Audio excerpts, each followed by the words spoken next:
Me voy a grabar. Ahí sí. Hoy nos hemos reunido acá para, bueno, a petición igual de ustedes, porque parece que está la prueba para ustedes para el sábado, me estaban preguntando por ahí, yo no lo sé en realidad, pero en definitiva esta semana es como las de prueba, ya casi todos hemos tenido evaluaciones, también los ayudantes y todo. Yo, por ejemplo, tuve hoy día civil sucesorio, son pruebas complejas. El lunes también tuve procesal penal, entonces anduvimos bien compleja esta semana en tiempo, ya, sobre todo en temas de coordinaciones ramos propios, ya. Así que les pido la excusa del caso en todo caso, pero esas fueron las condiciones, ya.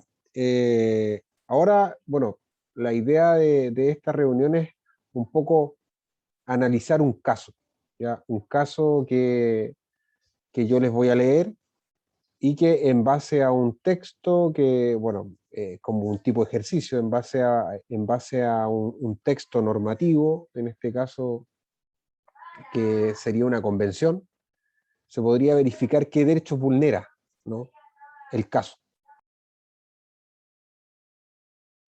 Así que no sé qué les parece, pues.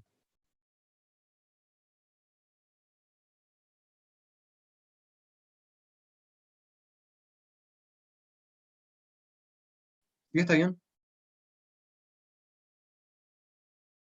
Ya, mira, eh, el caso, el caso trata, como digamos, como fuente formal del derecho que hay que tener a la vista para resolver el caso, es la Convención Interamericana de Derechos Humanos, ¿ya? En tal sentido, ese es como el texto normativo por el cual uno se va a guiar y va a revisar si realmente se vulnera alguno de los derechos que se establece en esa convención, ¿ya? Por tanto, el caso es de Chile, ocurrió en Chile, ocurrió eh, en el 2019, ¿ya? Y pues, les voy a hablar un poco de los hechos, ¿no? ¿Ya? Lógicamente que yo les voy a mencionar las normas por las cuales resuelve la Corte, ¿ya? Pero para los efectos de entender cómo sería la dinámica de una prueba de ustedes, sería algo así, ¿ya? Sería algo así en definitiva. Si llegan a dar un caso, es probable que saquen un caso ya sea del buró de la Corte Interamericana de Derechos Humanos, por ejemplo, o un buró quizás de otra corte que resuelva algún litigio entre estados o entre derechos de persona y estado. ¿Ya? El caso que les voy a presentar es una disputa entre un derecho de una persona y el Estado de Chile que, como, como en el caso se presenta, estaría vulnerando ciertos derechos de una persona del Estado, ¿ya? Eh, el caso se relaciona así. El 25 de julio del 2007, la vicaria para la educación del Obispado de San Bernardo, esto queda en la comuna de San Bernardo, revocó el certificado de idoneidad requerido por el decreto 924, perdón, del Ministerio de Educación de 1983 para ejercer como profesora de religión a la señora Sandra Cecilia Pavés Pavés, ¿ya? Esta persona era profesora de religión, es profesora de religión, y para ser profesora de religión se requiere un certificado de idoneidad, ¿ya? Que es requerido específicamente por el decreto 924 del Ministerio de Educación para ejercer en el cargo de profesora de religión, ¿ya? ¿Qué pasó? La Vicaría para la Educación del Obispado de San Bernardo rechaza este certificado de unidad en base a la orientación sexual de Sandra, ¿no? De la profesora, motivo por el cual la deja inhabilitada para ejercer dicho puesto docente en la institución, ¿ya? La señora Pavés, a su vez, luego de haber obtenido este rechazo de su idoneidad, presenta un recurso de protección dentro de Chile, ¿no? El cual fue rechazado por la Corte de Apelaciones de San Miguel al considerar que el acto recurrido no era ilegal o arbitrario, decisión que finalmente es confirmada también por la Corte Suprema de Justicia de Chile. ¿Ya? Si se fijan en este caso, espérate que hay alguien entrando, si se fijan en el caso planteado, tal y como le dan estos datos, serían los hechos, ¿ya? Y ustedes tendrían que resolver con base a el Pacto San José de Costa Rica o la Convención Interamericana de Derechos Humanos, ¿qué derechos se estarían vulnerando? ¿Ya? En este caso, por ejemplo, el que les doy yo, el primer requisito para recurrir a la Corte Internacional, digamos, porque acá la persona, luego de haber sido inhabilitada de su cargo profesora de educación de religión, en base a una discriminación abierta de su orientación sexual, la persona es desvinculada del lugar de trabajo, que a propósito es el mismo Estado que la contrata, porque ella es funcionaria pública, y en base a eso ella agota todas las posibilidades dentro del Estado. ¿Ya? Las posibilidades que tenía era en la vía laboral, por su despido, y la vía del recurso de protección por la vulneración a los derechos fundamentales que estarían contemplados en el artículo 19 de la Constitución Política de la República de 1980. ¿Ya? Entonces, la Corte de Apelaciones le dice que no hay un acto arbitrario que esté vulnerando nada, tiene una apreciación distinta, por tanto, no le da a favor, ella nuevamente apela ante la Corte de Apelación, o sea, recurre ante la Corte de Apelación, de Corte Suprema, perdón, y la Corte Suprema confirma lo que había hecho la Corte de Apelación. Entonces, en tal sentido nos encontramos con este caso, ¿ya? ¿Ustedes creen que este caso es un caso de vulneración de derechos o consideran que la Corte de Apelaciones y la Corte, ¿qué le dirían? En definitiva, este cliente llega a su oficina, ¿qué le dirían? ¿Qué más podemos hacer? ¿Cuál es su opinión? Ahí yo dejo el micrófono abierto para el que quiera referirse.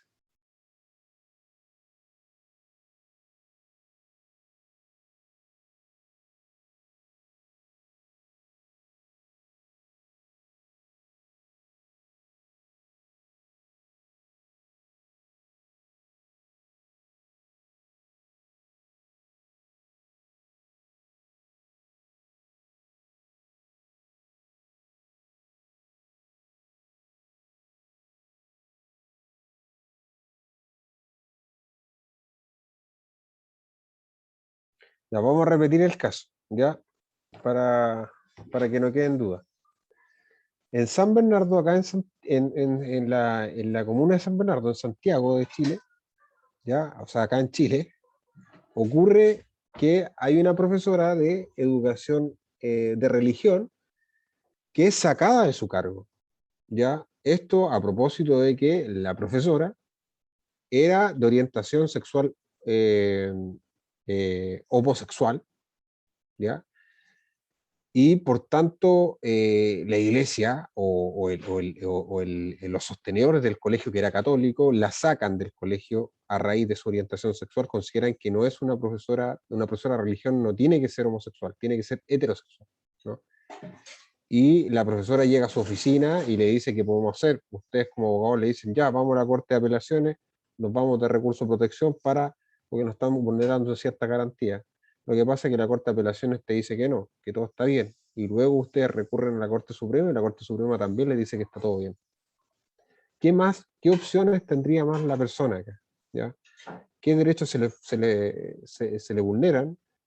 Y cuáles son las opciones que le quedan, porque al final, en base a lo que ustedes han estudiado, ustedes están estudiando Derecho Internacional Público, por tanto, ¿qué regula el Derecho Internacional Público? ¿Hay algún derecho que esté transgredido dentro del Derecho Internacional Público? ¿Existe, digamos, alguna oportunidad para esta persona que, como se le dijo, se le vulneró su derecho fundamental y el mismo Estado de Chile le vuelve a vulnerar sus derechos fundamentales, ¿qué podría hacer la señora? Esa es como la pregunta. Y eso sería el caso, como el caso que les darían a ustedes, ¿no? Por ejemplo, el profesor es muy probable que les ponga un caso parecido y ustedes tendrían que escribir, ¿no?, en una hoja Word lo que ustedes piensan. Entonces, la idea es que utilicen este espacio para compartir lo que piensan en un principio y luego vamos resolviendo el caso, porque el caso sigue. A ver, o sea, claramente a ella se le vulneran sus derechos de la privacidad más que nada, porque al final, si es homosexual o no, eso no afecta en nada su capacidad de dar clases. Entonces, no sé por qué lado se le podría ir ahí, porque, como usted dice, si la rechazaron de dos tribunales,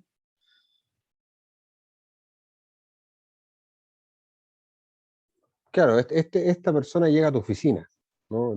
Suponte tú tú eres abogado, tienes tu oficina, y tú le dirías eso al cliente, así, no hay nada más que hacer, váyase para la casa. no, pero es que, o sea, si tuviera los conocimientos correspondientes, yo creo que igual podría Es que por conseguirlo eso de otra manera, pero la no los idea, tengo. la idea es que te aventures porque a las finales tú ya has tenido ya varias clases de Derecho Internacional Público y has tenido ayudantías también. Entonces, en definitiva, acá la pregunta va explícitamente a que si existen otras normas fuera del Estado que pudieran obligar al Estado de Chile a respetar los derechos de la persona. En este caso, como tú dices, tú consideras que se le vulnera su derecho a la privacidad. En tal sentido, ¿qué podría hacer la señora si ya Ir a un tribunal, recurrió? ir a un tribunal internacional no, porque al final tiene que ser como un tribunal de clase civil, ¿o no? Pero es que ella ya fue a la Corte de Apelaciones y ella ya fue a la Corte Suprema, que son los tribunales de alzada, o sea, son tribunales ya superiores de justicia. Entonces, no tiene más oportunidad esta persona. Esta persona, en definitiva, se le cerraron las puertas y se le vulneró su derecho y chao, se acabó. Y si ella Entonces, demanda al Estado de Chile, eh, ¿y cómo podría demandar el Estado de Chile? Según lo que tú has visto, porque ya, por ejemplo, ahí el profesor, ¿qué va a hacer? Un caso tiene la complejidad de que tú tienes que vincular toda la materia. Ese es lo complejo del caso. Entonces, aquí uno lo primero que tiene que decir, y, y el análisis tiene que ir por esa vía, es primero ver si la persona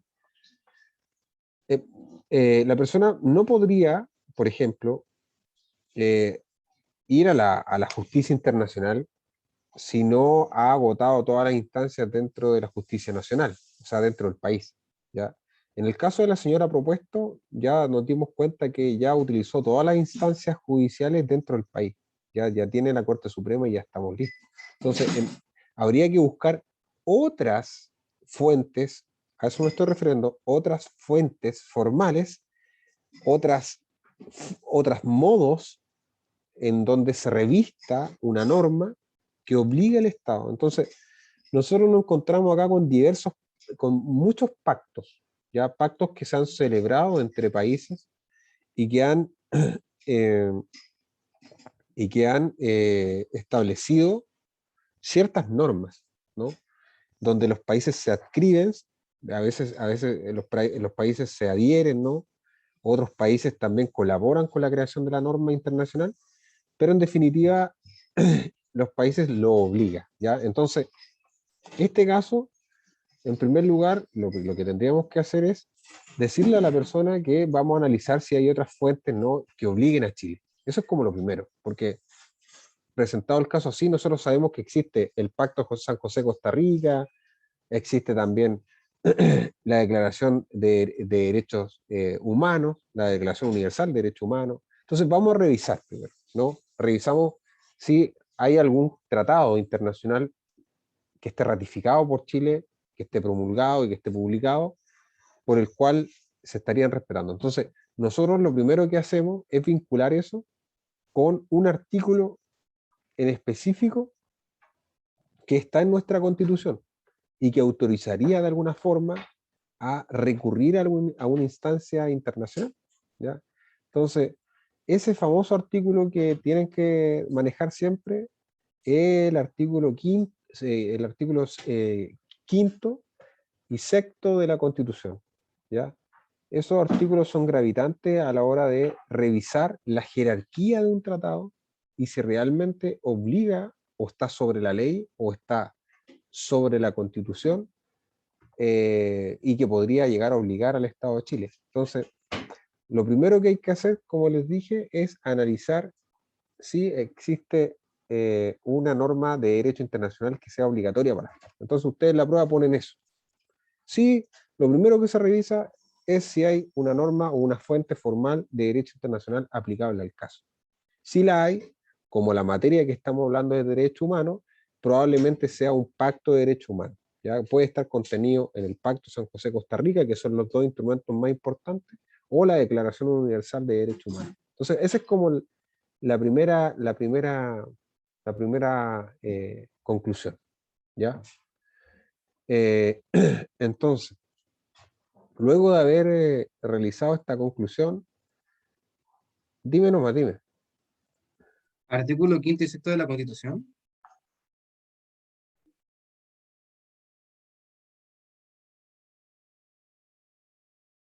Está muteado, Franco. Yo lo estoy poniendo aquí para que los veamos igual, ¿ya? Eh, eh, me es complejo un poco porque tenía otro archivo abierto que era, no sé, el código tributario, otras cosas, pero si me dais un momento lo puedo abrir al tiro. Pero en definitiva el tema, la primera respuesta tendría que ir por ese lado, ¿ya? Siempre a buscar las fuentes formales atingentes al caso, porque si no te hacen la pregunta y si es una pregunta abierta, de esas que acabo de esbozar, como ¿qué haría usted al caso? O el cliente llega a la oficina, ¿cuál es su opinión? Se nos complejiza un poco. Entonces, lo primero que tenemos que hacer como abogados, como somos abogados, tenemos que buscar qué norma podría aplicarse, ¿no? Y aquí, de pasadita, ¿no? Nombramos algunas par de normas, ¿no? Y que, como yo les mencioné, dentro del derecho interno, como la persona ya fue a la Corte de Apelaciones a propósito de un recurso de protección que tiene la finalidad de cuidar las garantías fundamentales que están contenidas no solamente en la Constitución misma, sino que también en tratados internacionales ratificados por Chile y que se encuentren vigentes. Mira, acá está el artículo quinto, ¿lo puedes leer? Si es que lo ves, no sé si lo ves. Sí, sí, sí, pero igual lo tengo acá en...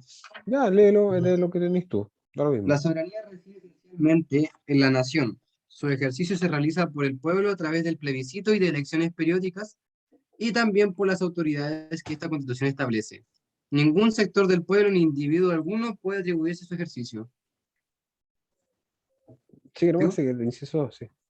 Ya. El ejercicio de la soberanía reconoce como limitación el respeto a los derechos esenciales que emanan de la naturaleza humana. Es deber de los órganos del Estado respetar y promover tales derechos garantizados por esta Constitución, así como los tratados internacionales ratificados por Chile y que se encuentren vigentes. Ya. Entonces, te fijas que lo que a nosotros nos interesa está como en el inciso 2. ¿Por qué lo digo? Porque lo primero que parte diciendo el artículo quinto es un poco definiendo lo que es soberanía, ¿no? Es como, ¿dónde está? ¿No? Existen diferentes tipos de soberanía, ¿no? Hay soberanías que van a radicar esencialmente en la nación y otras en el pueblo. Hay otras cartas constitucionales que van a decir la soberanía radica en el pueblo, ¿ya? Bueno, la nación sería una suerte de conjunto de personas, ¿no? Que pueden representarse por diferentes tradiciones y que de alguna u otra forma eh, lo vinculan como con esta persona moral, ¿no? Pero nosotros sabemos que las personas, ¿no? Que componen la nación eh, son las que ejercen realmente la soberanía a través del voto, ¿no? Por ejemplo, las elecciones que vamos a hacer ahora de presidente, ¿no? Por eso es tan importante que hay que ir a votar, porque al final el artículo quinto no serviría de nada si no votáramos, ¿ya? O sea, la idea es que ese poder que menciona el artículo quinto lo utilicemos ¿no? Para elegir a a un gobernante o a un presidente que sea representativo de nuestros intereses, ¿ya? Entonces, yo les digo esto un poco porque a las finales el artículo 5 de la Constitución muestra lisa y llanamente, o sea, sin muchos rollos, muestra como súper sencillo que cada persona tiene un poder, y ese poder es el poder finalmente de elegir a la autoridad, ¿no? Por el cual va a ser representado, ¿no? Y que finalmente ninguna persona ni ningún poder del Estado puede representar de alguna forma o atribuirse el ejercicio de la soberanía, sino que en el pueblo solamente. El pueblo tiene la soberanía, tiene el poder. De ahí que se dice que el sistema democrático, de alguna forma, es el sistema de elección popular más avanzado, ¿no? Porque finalmente las personas son elegidas a través de un sistema más o menos justo, ¿no? En términos, porque no podríamos decir que la mayoría siempre tiene la razón. Yo creo que es lo contrario, la mayoría nunca tiene la razón, ¿ya? Pero es un sistema de elección popular que conlleva de alguna forma algún consenso siempre en la toma de decisiones. Siempre vamos a estar en desacuerdo, ¿ya? A eso quiero referirme con que nunca va a haber un sistema perfecto, ¿ya? Pero el inciso 2 de este mismo artículo deja claro que la soberanía reconoce una limitación. ¿Y cuál es la limitación? Los derechos de las personas, ¿ya? Los derechos esenciales que emanan de la naturaleza humana, y también que es deber del Estado respetar y promover tales derechos, ¿no? Que están garantizados en la Constitución y que también están contenidos, y eso es lo más importante, en los tratados internacionales que se encuentren ratificados por Chile y que se encuentren vigentes. Entonces, en definitiva, el Estado no se manda solo. El Estado tiene ciertas limitaciones, que son los derechos humanos. Y cuando el Estado realiza una vulneración de un derecho humano, es deber del Estado restablecer a la situación, ¿no? Como se encontraba antes la persona, y indemnizarla por el daño. Pero en este caso, en el caso que dimos, que lo voy a repetir para la persona que llegó, en el caso que estamos dando como ejercicio para la prueba, es un caso, por ejemplo, de vulneración de derechos humanos de una persona, de un Estado, en específico Chile, que es una profesora de religión que es inhabilitada para ejercer su profesión por el solo hecho de ser homosexual. Y sin expresión alguna, se le privó de su derecho de ejercer su trabajo con prescindencia de lo que significa su orientación sexual, que es algo como concluía nuestro compañero acá, como parte del derecho a la privacidad que tiene cada persona. Entonces la persona llega a tu oficina y llega loca y dice, mira, ¿sabéis qué? Interpuso un recurso de protección. ¿Qué es el recurso de protección? A propósito de lo que estamos hablando, bueno, dentro de la misma Carta Fundamental, nosotros nos movemos rápidamente al artículo 20, me parece. El artículo 19 es bastante largo, porque están los derechos fundamentales de las personas ahí, pero cuando llegamos al artículo 20, encontramos con la forma en que se pueden defender dichos derechos. O sea, si una persona dice, llega a mi oficina y me dice, oye, ¿sabéis qué? Me están vulnerando en tal derecho, lo primero que hago yo es, si algo muy urgente, y si algo muy grave, y si se está vulnerando mi derecho abiertamente y arbitrariamente, y sobre todo por una autoridad, e interpongo un recurso de protección de una. Es como lo que uno haría, ¿no? Acá está, artículo ¿Se 20. podría usar el artículo 19 en la parte uno, ¿Cómo? de que dice que la Constitución asegura a todas las personas el derecho a la vida y la integridad física, psíquica de la persona? En ese caso se está vulnerando la integridad psíquica de la persona. Tú tienes que fundamentarlo así. Esa es ¿Pero tu se pega. podría? Lo que pasa es que, mira, lo importante ahí es que hay ciertos, como cuando uno prepara un trabajo, hay ciertos derechos, ¿no? Que son vulnerados como en su esencia, ¿no? Como abiertamente, ¿no?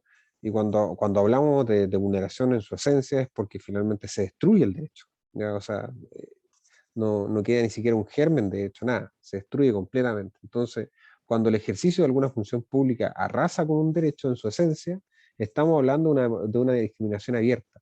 Entonces, cuando tú encuentras un derecho en específico que se vulnera, es mucho mejor. Ahora, claro, lo enmarcan en algo un poco más general, también es bien. Lo importante es que si tú encuentras que se vulneran todos esos derechos, tú los ofrezcas, ¿no? Lo ofrezcas como argumento jurídico, ¿ya? Siempre en la base de que por qué piensas tú que se vulnera el derecho que me estás indicando, ¿no? Entonces, como te dije, tú puedes hacer calzar la situación en varias situaciones del artículo 19, no hay problema, hay muchas situaciones, ¿ya? Pero lo importante es saber cómo luego de eso abordarlo, porque la acción de protección que te voy a mostrar no incluye todos los derechos, solo los que menciona. Entonces, de partida, tienes que entender que, por ejemplo, el derecho a educación no está previsto como si fuera a respetarse por el recurso de protección. No, no existe, no puedo hacerlo respetar, porque no está diseñado el recurso de protección para ello. Por ejemplo, en la salud tampoco. ¿Cachai? Entonces, esos numerales, esos derechos, no están contenidos en el recurso de protección. Ahora los vamos a revisar. Lo importante es que ustedes hagan el ejercicio en sus casas después, si quieren, revisar qué derechos, por ejemplo, están contenidos en la acción de protección. Yo se la voy a leer o no sé si ustedes quieren leer la primera. Acá está, el artículo 20. El que por causa de actos u omisiones arbitrarios o ilegales sufra privación. Entonces, de partida nos dice que hay un acto, una omisión que es arbitrario, ilegal y me hace sufrir una privación de un derecho, ¿ya? O amenaza o perturbación, ¿ya? Porque la privación es la forma más grave, ¿ya? Pero también puede estar amenazado, ¿no? Bueno, ¿qué derecho lo estableció en el artículo 19? Y empieza a enumerar. Número 1, el que decís tú. Número 2, el número 3, inciso quinto solamente. Número 4, número 5, número 6, número 9, o sea, se salta el 7 y el 8, ¿ya? Mira, vamos a revisar el 7 y el 8, y te vas a dar cuenta que son derechos que no están incluidos en la protección. Y sigue enumerando un sinnúmero de derechos. Entonces, lo que podemos decir es que finalmente la acción de protección no resguarda todos los derechos fundamentales, sino que solo los que establece como, al parecer, el constituyente, como más importantes que otros. O sea, hay un orden de importancia entre derechos. Y algunos son protegidos y otros no.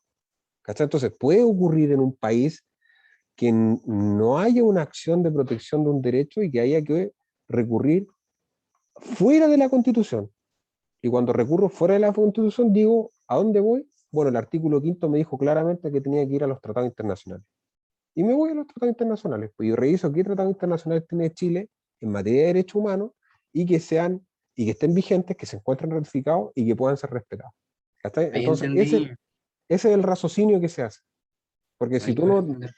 si ustedes no hacen ese raciocinio, de nada sirve presentarle un caso. Eso, así se resuelve un caso, por lo menos, desde el punto de vista del derecho interno, de Chile, acá en Chile. Si me vulnera un derecho fundamental, ¿qué hago? Bueno, pongo la acción de protección en la Corte de Apelaciones por estos derechos que están acá nomás, no por otros, por los que están acá. Y ahí tengo que entrar a ver. Si llega una persona a mi oficina y me dice, oye, ¿sabéis que me vulneraron tal cosa? Bueno, reviso, lo anoto, pucha, este derecho fundamental no está protegido por el recurso de protección, así que no se va a poder, pues, vamos a tener que ver por otra vía. Dale nomás. Lo bueno de esto es que igual tenemos varias maneras, o sea, tenemos varias maneras de poder lograr encontrar alguna solución al caso, no es como algo tan cerrado.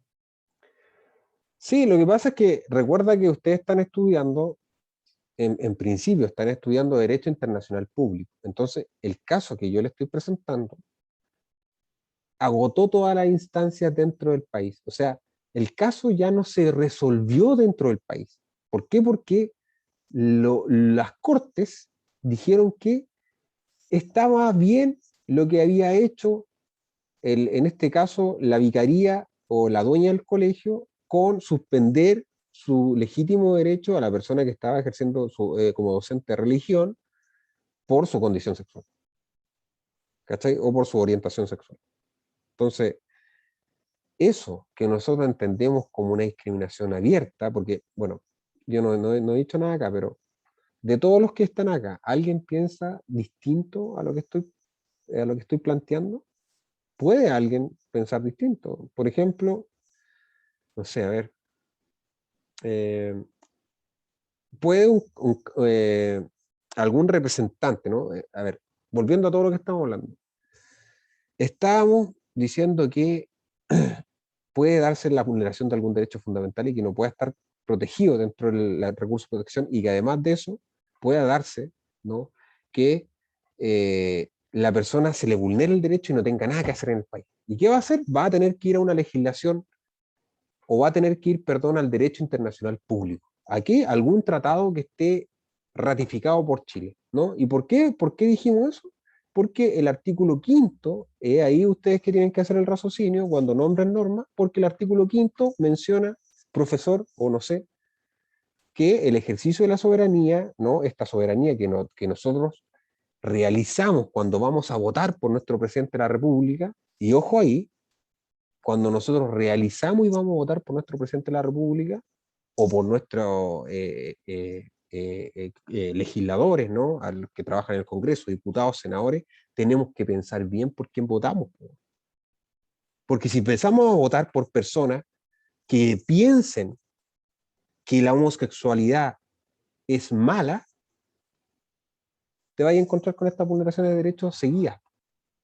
Porque el derecho internacional dice todo lo contrario. Pues, bueno. Dice que las personas son todas iguales, las personas no tienen que tener discriminación, las personas son tan libres como puedan sus derechos eh, perfeccionarlo al máximo y el Estado tiene el deber de protegerlo. Si aquí lo dice, no lo digo yo, lo dice la Constitución, dice, es deber de los órganos del Estado respetar y promover tales derechos garantizados por esta Constitución. O sea, ninguna autoridad, ojo, ninguna autoridad, ni ninguna persona, ni nadie puede atribuirse la soberanía. ¿Por qué? Porque se radica en el pueblo. Y nosotros como personas, cuando vamos a votar, elegimos a nuestra candidata. Por eso les digo, ojo ahí, cuando quieran votar, bueno, es las elecciones del presidente, ¿por quién votan? Recuerden esto. O sea, no es mero, ustedes van a ser abogados. Y su llamado es, como yo, que también voy a ser abogado, es a hablar con la verdad y decir lo justo. No, no decir lo que está contrario a los derechos fundamentales, que particularmente si alguien quiere ser un abogado de derechos fundamentales y ir a litigar a corte internacional, etcétera, etcétera, pucha, es una buena pega, me encuentro yo. Yo creo que el profesor Sergio lo hace siempre, por ejemplo. Pero, pero para el que quiera hacer otra cosa, también está la vida y tiene que saber esto. Esto es fundamental. Esto es como la columna vertebral de la Constitución. ¿Ya? Y si yo tengo que ejercer mi derecho de soberanía, no debo ejercerlo por alguien que va a pensar, por ejemplo, que la homosexualidad es suficiente requisito para inhabilitar a una profesora de religión porque es homosexual, ¿no? Entonces, la cosa en definitiva del caso es que la profesora es despedida, ¿no? Y es inhabilitada del cargo. Por consiguiente, la persona no va a poder ejercer como docente y nada, pues fue a su oficina y en la oficina ustedes le dijeron que había una forma en obligar al Estado a que cumpliera y propendiera a el restablecimiento del derecho y que no me vulneraran más ese derecho, sino que finalmente se me reparara el daño y que además se me restituyera el cargo que tenía, ¿no? Eso es como lo mínimo. El tema es que el caso sigue, ¿no? Eh, yo les voy relatando un poco lo que sigue el caso y que en definitiva es más o menos como para dónde tendrían que ir ustedes en el raciocinio de la respuesta en caso que le pregunten un caso, ¿no? Eh, luego de eso, hay formas por las cuales la Comisión Interamericana de Derechos Humanos que proviene, ¿no? Y que está a propósito creada entre la Organización de Estados Americanos, ¿no? Para revisar las vulneraciones de derechos humanos que tenga la Convención Interamericana de Derechos Humanos, o más conocido como Pacto San José-Costa Rica, y que se respete en definitiva lo que se estableció en el tratado internacional ese, ¿no? En el Tratado Internacional de Derechos Humanos, ¿no? Que se respete lo que pasó ahí. Entonces, ustedes lo que tienen que hacer como abogados es escribir, por ejemplo, no sé, acá está la página de la Corte Interamericana de Derechos Humanos, más específicamente la Comisión Interamericana de Derechos Humanos, y presenten una petición para que su caso se les revise. Se ingresa, ¿no? Y luego de eso se somete, digamos, a la Comisión Interamericana de Derechos Humanos, que va a revisar su caso y que va a proponer, en el caso que se vulneren los derechos de la convención en el que el Estado participa. Se fue la voz, parece. Bueno, el tema es que va a proponer que se solucione el caso. Incluso va a obligar al Estado infractor. ¿Ya? Por ejemplo, acá dice que mediante la presentación de una petición ante la Comisión Interamericana de Derechos Humanos, las personas que han sufrido violaciones de derechos humanos pueden obtener ayuda. La comisión investiga la situación y puede formular recomendaciones al Estado responsable, que es lo que estamos hablando, para que se restablezca el goce de los derechos en la medida de lo posible, para que los hechos similares no vuelvan a ocurrir y para que los hechos ocurridos se investiguen y se reparen. ¿Se fijan o no? Qué importante. Y acá lo podemos ver. Acá está el folleto tiene 4 partes: los derechos humanos, la guía para presentar un reclamo, la situación de gravedad y urgencia, y el formulario para presentar una petición ante la Corte Interamericana de Derechos Humanos. ¿Ya? Entonces, acá se presenta el caso. ¿Cachai? Luego de haberse presentado el caso de la profesora, volviendo al caso, se determina la existencia de una diferencia de trato basada en la orientación sexual. O sea, se presenta el caso y el informe de fondo 148-18 determina que hay una diferencia de trato basada en la orientación sexual. Y dice que esta categoría está prohibida en el artículo 1.1 de la Convención Americana, y la Comisión Interamericana de Derechos Humanos procede a realizar un escrutinio estricto de los elementos de juicio de proporcionalidad utilizados en este tipo de casos. O sea, ¿qué hace la comisión? Utiliza un criterio o un juicio de proporcionalidad para determinar si realmente se está vulnerando el derecho fundamental de la persona en cuestión, ¿no? Luego de hacer ese escrutinio, la comisión concluye que la revocatoria o el certificado de idoneidad que requería la profesora, y que específicamente ese es la causal, ¿no?, por el cual estamos acá, que ese certificado de idoneidad inhabilita a la profesora. En ese sentido, esta revocatoria o este certificado de idoneidad se limita a ser explícito que el criterio diferenciador en definitiva es la orientación sexual de la profesora.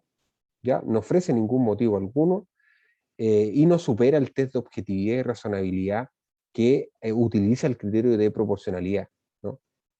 Con base a ello, la comisión concluye que tal diferencia de trato no supera el primer paso de juicio de proporcionalidad del que estamos hablando, y por lo tanto concluye que es discriminatoria, violatoria de los derechos de los artículos 24 y 1.1 de la Convención de Derechos a la Vida Privada y Autonomía. Asimismo, la Comisión Internacional de Derechos Humanos determina que dicha discriminación resulta atribuible al Estado de Chile.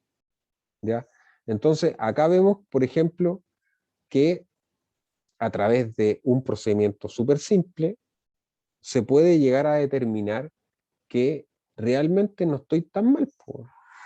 Realmente se están vulnerando los derechos fundamentales y se hacen estas vulneraciones todos los días. Eso es lo más increíble, a cada rato. más cotidiano de lo que uno piensa. El tema es que las personas piensan que el derecho llega hasta acá nomás, ¿cachai? Que no hay un orden normativo superior al de los estados por el cual los estados tienen que adecuar su conducta. Y por eso el caso tiene un grado de complejidad de análisis. ¿Por qué? Porque a lo menos hay que saber que no todo termina en el Estado, sino que también hay otras formas, hay otras normas que obligan a los Estados, y que la principal fuente formal del derecho internacional, como lo habíamos visto, es el tratado internacional. Y si un tratado internacional establece derechos humanos, por vía del artículo 5 de la Constitución, los tribunales están obligados a aplicarlo. Y si los tribunales no lo aplican, o lo aplican erróneamente, es deber de la persona presentar su caso ante la Corte Interamericana de Derechos Humanos y hacer restablecer al Estado infractor las indemnizaciones que correspondan, además de restablecer el cargo por el cual, y que no se vulnere, y que por lo menos se comprometa el Estado a no volver a reiterar este tipo de vulneración. Entonces, como ustedes ven, en el caso se ve claramente que el derecho internacional público sí es un derecho, no es una cortesía internacional, ni tampoco es una costumbre. Es un derecho completamente aplicable, objetivo, y que tiene sanciones, y que además está dotado de un complejo mecanismo de reacción. ¿Ya? O sea, esto no es así nomás, no es algo que funcione así nomás. Se fijan que el derecho internacional funciona. Con este caso se lo doy comprobado. ¿Cachai? Entonces, yo creo que el profesor va a hacer algo parecido. Dime. En el caso de que Chile no participe de un tratado, de un tratado como por ejemplo, en caso de que Chile no participe, por ejemplo, de los derechos humanos, el caso queda ahí. Ahí ya no habría otra opción, ¿o no? Para el caso que tú planteas, habíamos visto que hay situaciones en específico que los estados no pueden dejar de reconocer, ¿no? Y que hay situaciones en que pueden darse discriminaciones abiertas, ¿no? Dentro de un país que no es miembro de un tratado. Pero sin perjuicio de ello, revisamos durante la materia que hay ciertas normas y principios del derecho internacional que son obligatorios para todos los estados, aunque ellos no formen parte del tratado. Y son las llamadas normas imperativas de derecho internacional. Y estas normas imperativas pueblan todo el derecho internacional. Eso quiere decir que puede estar en discordancia. El tema es que hay que tener eh, eh, el caso, hay que tener el caso, ¿no? Como en el caso de la profesora, ¿no? Tiene que estar la ocurrencia de la vulneración efectivamente para presentarle el caso a la Corte, y para que haga una recomendación. Si bien es cierto, dentro de la Corte Internacional de Derechos Humanos, no todos los estados participan de ella, pero la mayoría de los estados, y la idea es que lleguemos allá, es que participen. ¿Cachai? O sea, la idea es que participen la mayoría de los estados, porque a las finales, ¿cuál es la idea del derecho internacional? Y que lo veíamos por el lado de las reservas. Cuando un estado participa de un tratado, pero ese tratado no le es tan como, tiene la posibilidad de hacer reservas. ¿Cachai? Tiene la posibilidad. Entonces, la idea es que todos los estados participen, porque ya no se ve o lo que podemos relacionar como un derecho único. Como lo decía Kelsen, todas las normas se basan en normas superiores que son fundantes de las normas. Entonces, por ejemplo, encontramos arriba de la Constitución otra norma que es superior a ella, ¿no? Y que serían las normas o los principios de derecho internacional público que finalmente obligarían al Estado sí o sí. O sea, los Estados han sido condenados, por ejemplo, a pesar de no formar parte de ningún tratado, ¿ya? Y es porque es un principio más allá del derecho objetivo y positivo, sino que es un principio del derecho natural, por ejemplo, el que nadie puede dañar a otro y que todo daño tiene que ser reparado.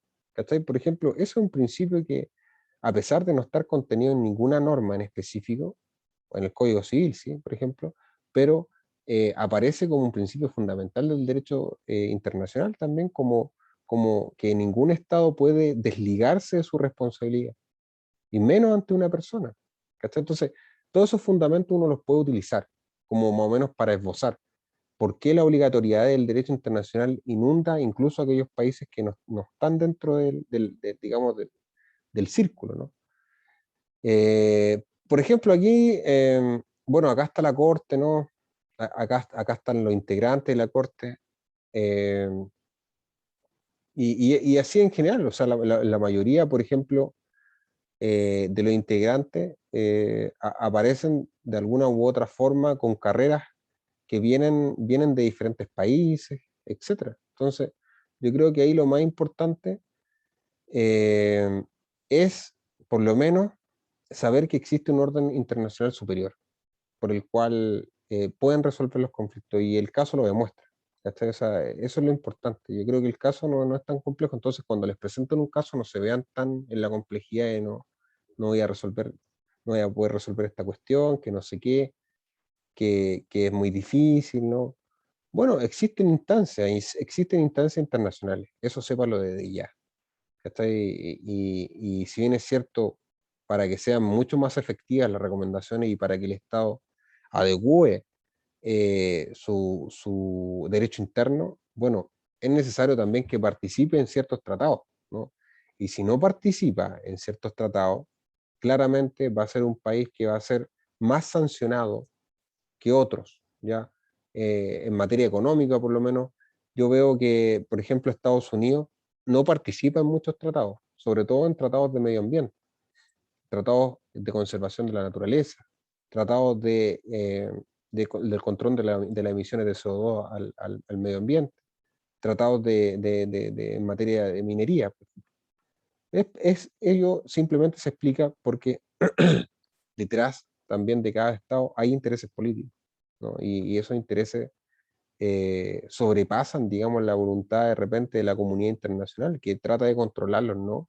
Pero tampoco puede obligarlos, ¿ya? Porque también hay principios que ya conocemos ya, y que hacen que las personas y que los estados se sientan independientes también, un poco, ¿no? Y eso, pues chicos, no sé si lo dejamos hasta acá, no sé si tienen más dudas, eso sería el caso en general.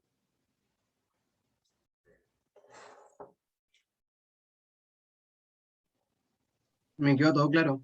Ya, mira, si les toca un caso, eh, va a ser algo parecido. Va a ser algo parecido, no creo que sea algo distinto.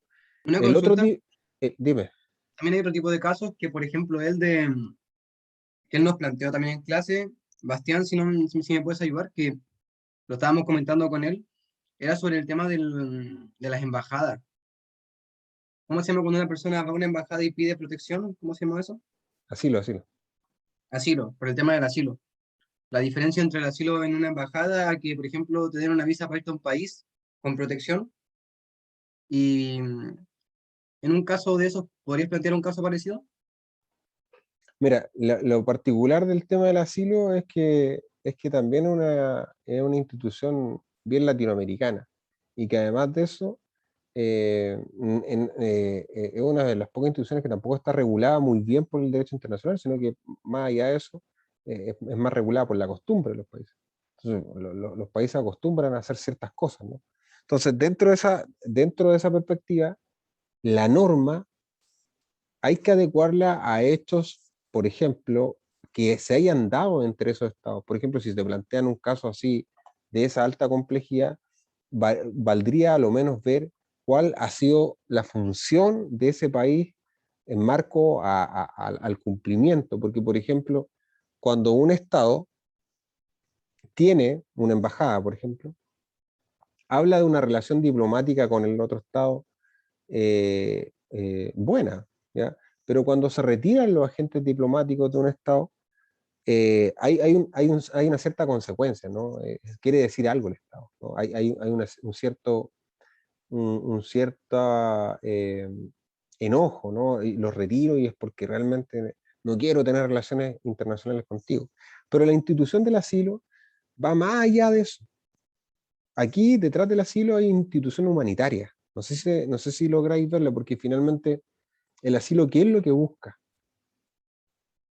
Busca realmente proteger a ciertas personas, ¿no?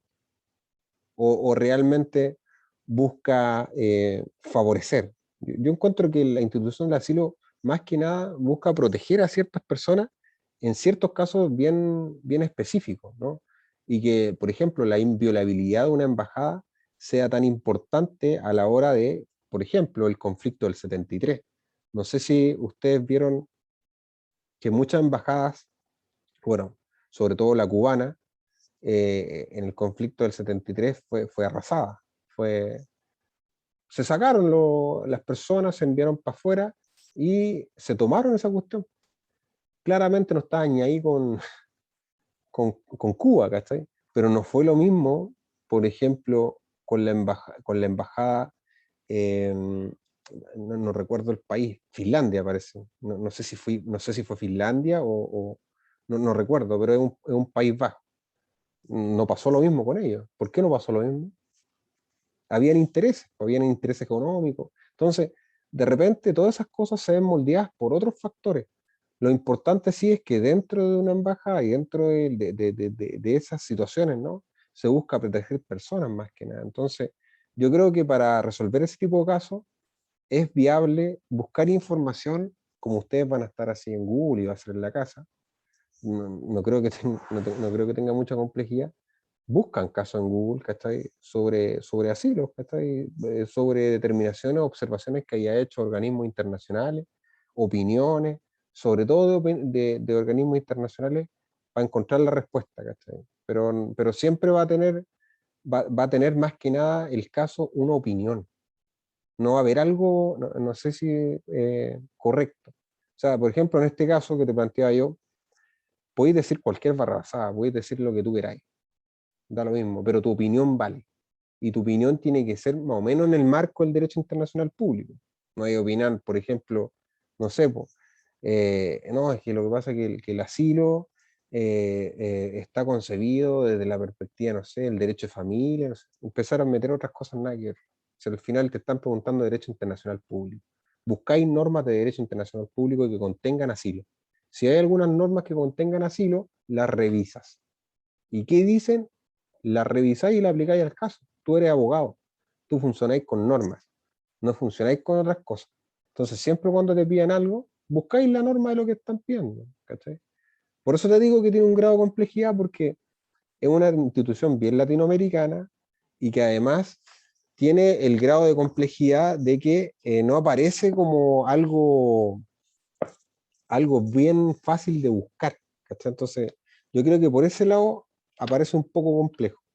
Pero El lo que podría, ejemplo, dime, el ejemplo que nos dio el profesor fue sobre una persona, o sea, un empresario, si no me equivoco, que tuvo que pedir asilo a la embajada escocesa. Y si no me ya, equivoco, esa persona tenía problemas con la embajada, o sea, con Escocia, por el hecho ya, de que parece que le generó problemas con su economía. ya, Entonces, Escocia le dijeron, no, tú puedes quedarte en nuestra embajada, pero tú no puedes entrar a nuestro país. claro, Y en caso de que te agarren afuera y te secuestren o te pase algo afuera, no es responsabilidad de nosotros. claro. Algo así nos Por eso, planteó el profesor. por eso, bueno, desde ese punto de vista, tú tenés que analizar, siempre tener en vista los derechos humanos de las personas, ¿no? Porque más allá de los conflictos políticos, más allá de los intereses económicos, hay personas detrás, ¿no? Y yo creo que eso es lo más importante. Entonces, cuando tú analizas un caso de ese tipo, tú al tiro planteas qué se estaría vulnerando o de alguna forma qué situación contra el derecho internacional público se está dando, ¿no? O sea, por ejemplo, ahí, por eso te planteaba yo la situación, que de repente hay países en que por otros tipos de intereses pueden romper relaciones y no respetar, pero la institución del asilo es una institución que merece respeto a propósito de que se da en un contexto bien complejo siempre. O sea, generalmente cuando alguien pide asilo, lo hace porque está arrancando a algún lugar también. ¿Cachai? Y ese arranque de algún lugar es porque algo pasa o necesita ayuda. Por ejemplo, en Chile ocurrió también que cuando se proscribe el Partido Comunista, sucede que todas esas personas fueron perseguidos políticos y tuvieron que escapar por los países, Argentina, no sé, etcétera, hay muchos países. Lo mismo pasa con Venezuela. Las personas que llegan acá llegan de alguna forma humanitariamente. Entonces, de eso se trata, que tampoco lo veamos como, ay, los extranjeros. No, si no se trata de eso, se trata de que todos somos personas.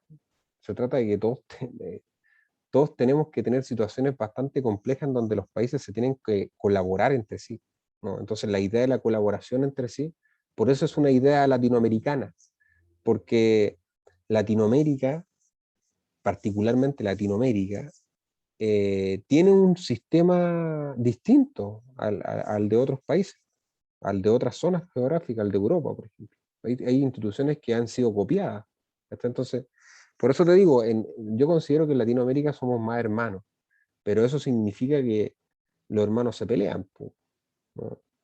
No es tan así, así de fácil. No sé si ustedes tienen hermanos, pero uno pelea muy continuamente con su hermano.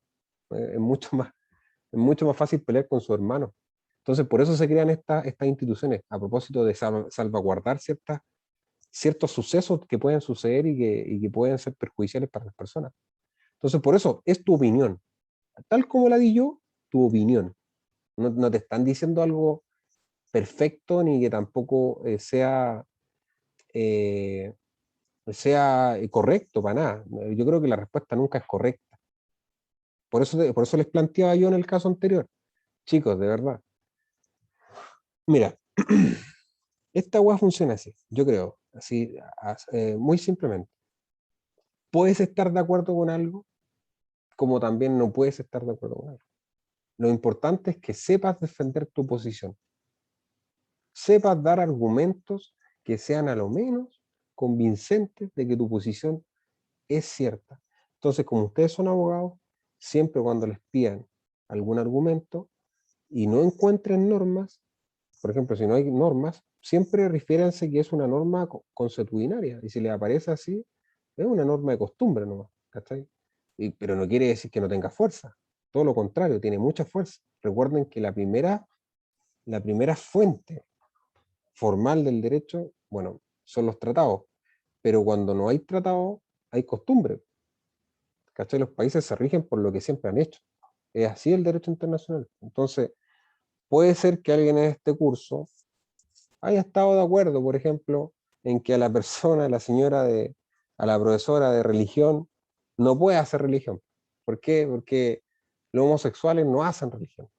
No hacen religión porque la religión católica concibe al hombre como a la mujer y es la única base de la familia. Y pueden haber personas que piensen así. ¿Ustedes qué piensan de eso?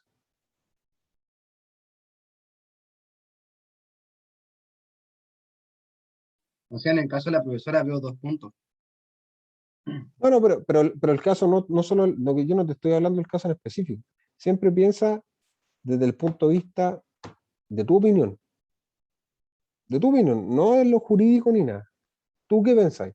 ¿Está bien que las personas que son homosexuales hagan clase de religión? ¿Está bien? Es que por lo general siempre tengo dos opiniones, pero encuentro que eh, ahora como estamos como sociedad, yo creo que está bien que que la profesora dé clase, porque al final lo que se evalúa de un profesor es su conocimiento, no, no su privacidad. Ya, pero yo te estoy preguntando a ti. ¿Tu opinión es que está bien o no está bien? ¿Tú qué pensáis? Si fuera el jefe de la vieja, ¿la hubieras despedido? No, No, no lo hubiera despedido, Ya, lo pues hubiera viste. dejado que siguiera haciendo Entonces, clase. por eso te digo, ustedes van a encontrarse en este mundo que es gigante con personas que van a pensar lo contrario de ustedes. O sea, y ya lo vieron. La Corte de Apelaciones piensa que eso está bien, ¿no? Y por eso te digo, o sea, todos se equivocan, ¿cachai? Lo importante es saber defender tu posición. Y en el derecho internacional es lo mismo. porque, como te dije, cuando no hay normas, cuando no existe un tratado, que es lo que tú me preguntabas, un poco, ya, si no hay norma, bueno, buscamos cómo se han comportado esos países durante mucho tiempo, si han tenido conflictos, si hay interés económico, tal como lo viste tú, si, qué hay en juego, y qué hay detrás en juego también, que una persona tiene derechos fundamentales, mencionar eso, esas cosas que son importantes mencionarlas, porque si tú no las mencionas, poco o nada te va a servir tu argumento. O sea, tenéis que mencionar que para qué sirve la institución del asilo, busca un documento en Google y le pegáis una leída, ¿cachai? Y vaya a cachar el tiro que tienes importantes beneficios, como también cosas que no son tan buenas, ¿cachai? Entonces, por eso le digo, si te presentan un caso que ya sea necesariamente entre conflictos de Estado, porque tú lo que me planteas es un conflicto entre Estados, bueno, hay que ver cómo han resolvido los Estados siempre esos conflictos, ¿cachai? Porque al final yo creo que es como la vía de la autocomposición, todo el rato, y mencionarlo.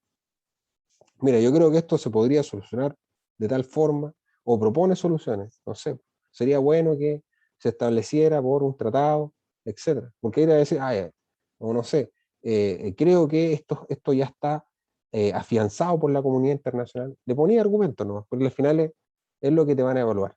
Así que eso, pues chicos, lo dejamos hasta acá, ya van a ser las 12. Que les vaya bien. Nos vemos en otra oportunidad, ¿vale? Muchas gracias. Ya, Chao, Franco, cuídense. Ya, gracias. profe, chao. Vale, chao.